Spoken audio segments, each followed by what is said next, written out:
Hello students, welcome to our channel Shweta study point. Students, आज का हमारा टॉपिक है तुलसीदास। आज के हमारे इस वीडियो में हम तुलसीदास के विषय में जानेंगे। तो आइए जानते हैं इस विषय में। गोस्वामी तुलसीदास जी का जन्म सन 1532 ईस्वी में बांदा जिले के राजापुर ग्राम में हुआ था। कुछ विद्वान इनका जन्म एटा जिले के सोरो ग्राम में मानते हैं। कहने का तात्पर्य यह है कि अधिकतर विद्वान गोस्वामी तुलसीदास जी का जन्म 1532 ईस्वी में राजापुर ग्राम में मानते हैं, किंतु कुछ विद्वानों का यह मानना है कि गोस्वामी तुलसीदास जी का जन्म एटा जिले के सोरो गांव में हुआ था। आचार्य रामचंद्र शुक्ल ने राजापुर का ही समर्थन किया है। उनका यह मानना है कि गोस्वामी तुलसीदास जी का जन्म सन 1532 ईस्वी में बांदा जिले के राजापुर गांव में ही हुआ था। तुलसीदास सरयू पारीण ब्राह्मण थे। इनके पिता आत्माराम दुबे और माता हुलसी ने अभुक्त मूल नक्षत्र में उत्पन्न होने के कारण इन्हें त्याग दिया था। कहने का तात्पर्य यह है कि गोस्वामी तुलसीदास जी सरयू पारीण ब्राह्मण थे।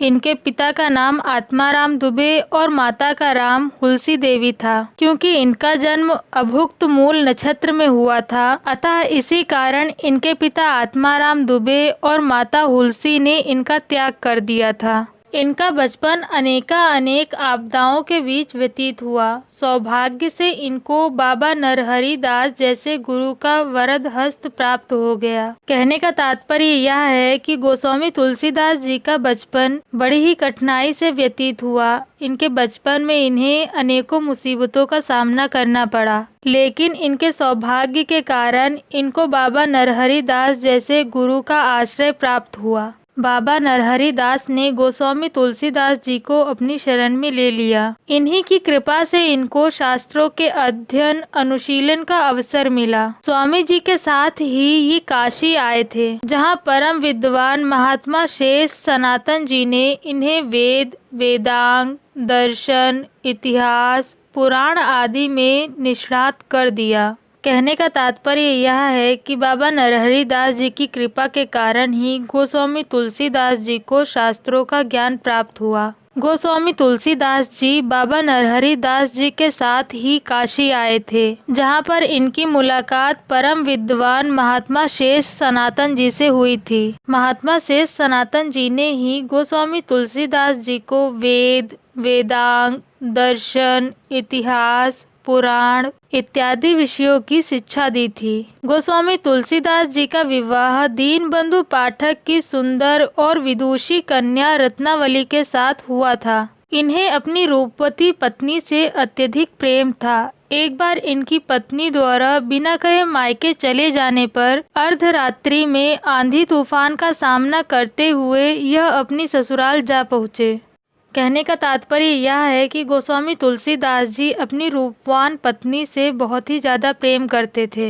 एक बार जब इनकी पत्नी इन्हें बिना बताए अपने मायके चली गई, तो उनसे मिलने के लिए ये आधी रात में आंधी तूफान का सामना करते हुए अपनी ससुराल में चले गए। वहाँ पर जब इनकी पत्नी ने इन्हें देखा, तब उन्हें तुलसीदास जी के इस कृत्य पर बहुत ही गुस्सा आया और उन्होंने तुलसीदास जी को फटकारते हुए कहा, अस्ति चर्ममय देह मम, तामे ऐसी प्रीत, तैसी जो श्री राम में होती ना तो भवभीत। अपनी पत्नी की फटकार से तुलसी को वैराग्य हो गया। अनेक तीर्थों का भ्रमण करते हुए यह राम के पवित्र चरित्र का गायन करने लगे।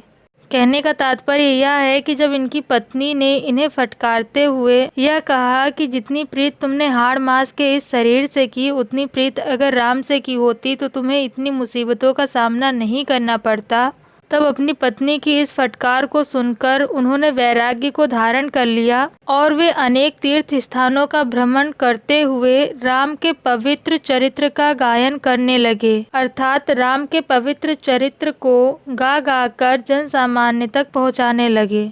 गोस्वामी तुलसीदास जी ने अपनी ज्यादातर रचनाएं चित्रकूट, काशी और अयोध्या में ही लिखी हैं। काशी के ही अस्सी घाट पर सन 1623 ईस्वी में इनकी पार्थिव लीला का संवरण हुआ। कहने का तात्पर्य यह है कि काशी के अस्सी घाट पर सन 1623 ईस्वी में गोस्वामी तुलसीदास जी का निधन हो गया। इनकी मृत्यु के संबंध में निम्नलिखित दोहा प्रसिद्ध है। संवत 1680 असी गंग के तीर, श्रावण शुक्ल सप्तमी तुलसी तजियो शरीर।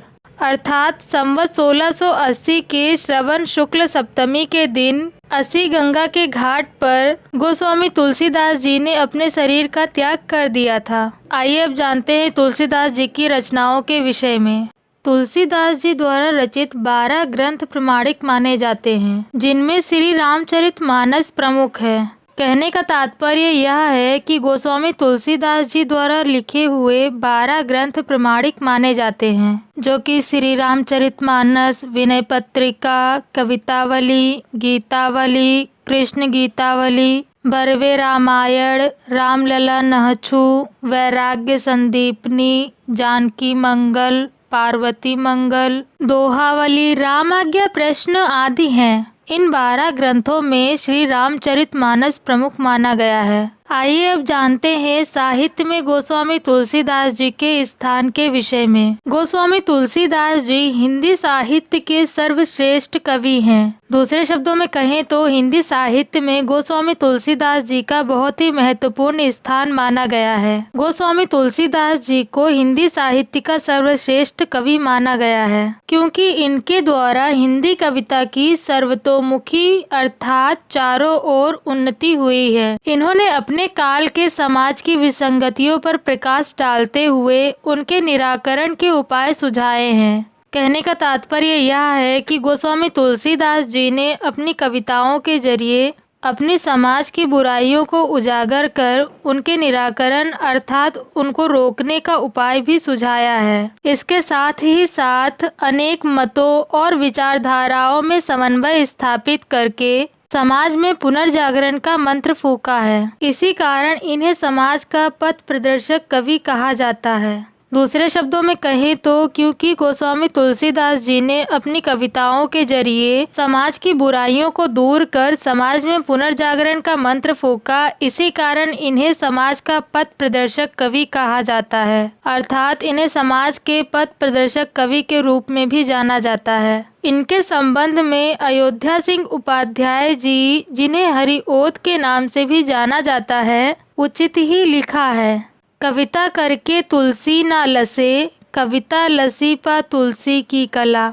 स्टूडेंट्स, ये थी जानकारी तुलसीदास जी के विषय में। अगर आपको मेरी वीडियो पसंद आई हो तो वीडियो को लाइक और शेयर जरूर करें। चैनल को सब्सक्राइब करना ना भूलें और साथ ही बेल आइकन को जरूर दबाएं, जिससे कि आपको मेरी आने वाली नई वीडियो की नोटिफिकेशंस मिल सके।